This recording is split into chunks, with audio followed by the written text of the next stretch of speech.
तो हम लोगों ने अभी तक क्वेश्चन नंबर 2 तक देख लिया था। आज हम लोग क्वेश्चन नंबर 3 देखेंगे। ठीक है, तो क्वेश्चन नंबर 3 जो हमारे पास में है इसको बुक में नोट करें। क्वेश्चन थोड़ा बड़ा है इसलिए यहाँ पे नोट नहीं किया गया है, तो बुक में देखें और वहाँ पे एक फिगर ही बना हुआ है। इस फिगर में क्या है, हमारे पास में दो, एक निहारिका है और एक इसमें प्रीति है, प्रीत।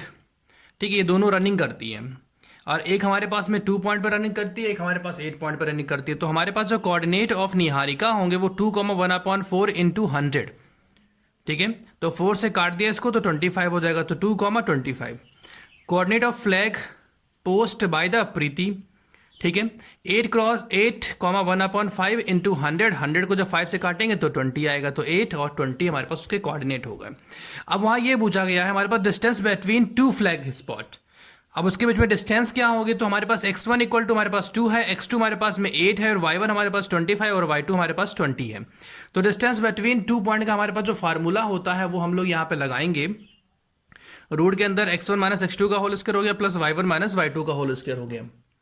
ठीक है, अब वैल्यू रख लेते हैं यहाँ पे। हमने यहाँ पे वैल्यू रख ली, तो 8 में से 2 गया तो 6 बच गया हमारे पास, 25 में से 2 गया तो 5 बचेगा। 6 का स्क्वायर 36 होता है और 5 का स्क्वायर 25, दोनों को ऐड किया तो रूट के अंदर 61 आया। तो ये डिस्टेंस बिटवीन 2 फ्लैग स्पॉट आया है। ठीक है, अब उसके बीच में हमारे पास में उसका मिड पॉइंट क्या होगा। ठीक है, तो जो मिड पॉइंट होगा, तो मिड पॉइंट का फार्मूला हमारे पास होता है x1 plus x2/2 y1 plus y2/2। तो x1 हमारे पास में 2 था, x2 हमारे पास 8 है और y1 हमारे पास 25, y2 हमारे पास 20। इसको ऐड किया तो 10 हो गया, 10/2 हो गया, काट दिया तो 5, ये 45/2। तो हमारे पास पॉइंट आ गया 5, कॉमा यहां पे लगेगा, प्लस नहीं है। ठीक है, 5,4/2। ठीक, तो ये क्वेश्चन नंबर 3 है। क्वेश्चन नंबर 4 हमारे पास कहता है find the ratio in which the line segment join the point इतना एंड इतना is divided by -1,6। Divided by का मतलब है यहाँ पे सेंटर है। ठीक है, जो ये है वो सेंटर है। पहला पॉइंट हमारे पास पहला और सेकंड पॉइंट सेकंड। अब उसने बोला इसका जब रेशियो पूछता है तो एक हमारे पास k होता है और एक हमारे पास 1 होता है, हमेशा यही लिया जाता है। ठीक है, तो यहां से हमारे पास क्या हो गया, m1 इक्वल टू k हो गया, m2 इक्वल टू हमारे पास 1 हो गया, x इक्वल टू हमारे पास -1 है, y इक्वल टू 6 है, x1 इक्वल टू -3 है, x2 इक्वल टू 6 हमारे पास, y1 इक्वल टू 10 और y2 इक्वल टू -8। ठीक है, हमारे पास फार्मूला होता है जब हमारे पास रेशियो में कोऑर्डिनेट दिए गए होते हैं तो हमारे पास में उसका फार्मूला होता है m1x2 plus m2x1 upon m1 plus m2, comma m1 y2 plus m2 y1 upon m1 plus m2। अब ये वैल्यू जो हमारे पास सारी वैल्यूज थी वो वैल्यू यहाँ पे हम पुटअप करा लेंगे। वैल्यू पुटअप करा ली तो ये तो ऐसे रहेगा 6k - 3 अपॉन k प्लस 1, ये ऐसे रहेगा। अब यहाँ पे ऑन कंपेयरिंग, तो इसकी वैल्यू की कंपेयर फर्स्ट वाले से, सेकंड वाले की वैल्यू की कंपेयर सेकंड वाले से। तो हमने यहाँ लिख लिया, उसको यहाँ पे लिख लिया। अब चाहे मैं इसको सॉल्व करूँ तब भी इतना आएगा, इसको सॉल्व करूंगा तब भी इतना ही आएगा। तो हमने पहले वाले को सॉल्व कर लिया। सॉल्व करने पर हमने ये देखा कि 7 के इक्वल टू 2 हो गया, तो k equal to 2/7। So ratio is, अब 2/7 इसका मतलब 2:7 हमारे पास में उसका रेशियो आ गया। ठीक है, क्वेश्चन नंबर 5 हमारे पास कहता है find the ratio in which the line segment join a 1, -5 and b -4, is divided by the x axis. ठीक है, अब उसने बोला जो हमारे पास पॉइंट है ये x एक्सिस पे उसको डिवाइड करते हैं। अब x का मतलब है y हमारे पास 0 हो जाएगा। Also find the coordinate of the point division. अब हमको उसके कोऑर्डिनेट भी बताने हैं।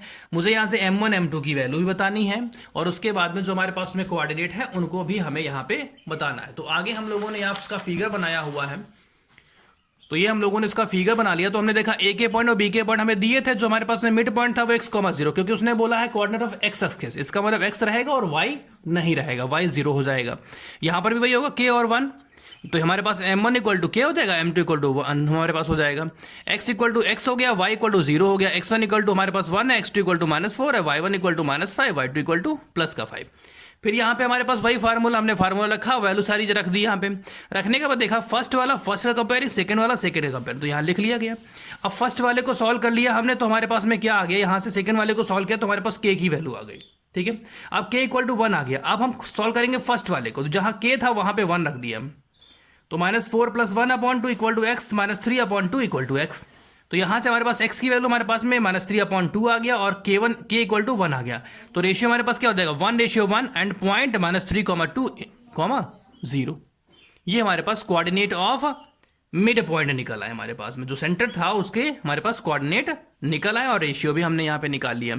अब क्वेश्चन नंबर 6 हमारे पास कहता है इफ 1,2 4,5 x,6 और 3,5 are the vertex of the parallelogram, ठीक है, taken in order, find x and y। हमें x और y की वैल्यू निकालनी है, तो हमने एक फिगर बना लिया, उसमें सारे पॉइंट को पुटअप करा लिया, ठीक है। तो अब हमारे पास क्या होगा कि अगर मैं यहां की बात करूं तो ये हमारे पास पॉइंट जो हो जाता है ये O हो जाता है। तो मैं इसकी बात करूं और इसकी बात करूं तो देखा दोनों पॉइंट हमारे पास एक ही जगह पे है, तो हम लिखेंगे coordinate of mid point of AC equal to coordinate of mid point of BD equal to हो गया। तो मिड पॉइंट का फार्मूला क्या होता है, x1 plus x2 upon 2 comma y1 plus y2 upon 2। यहां भी वही रहेगा सेम। अब हमने देखा जब हम AC की बात करते हैं,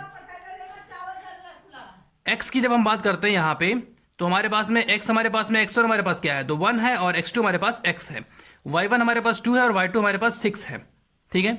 ऐसे जब हम इसकी इधर की बात करते हैं तो हमारे पास में x1 इक्वल टू 4 है और x2 इक्वल टू हमारे पास 3 है, रख दिया। y1 इक्वल टू y है और y2 इक्वल टू हमारे पास में 5 है, रख दिया हमने।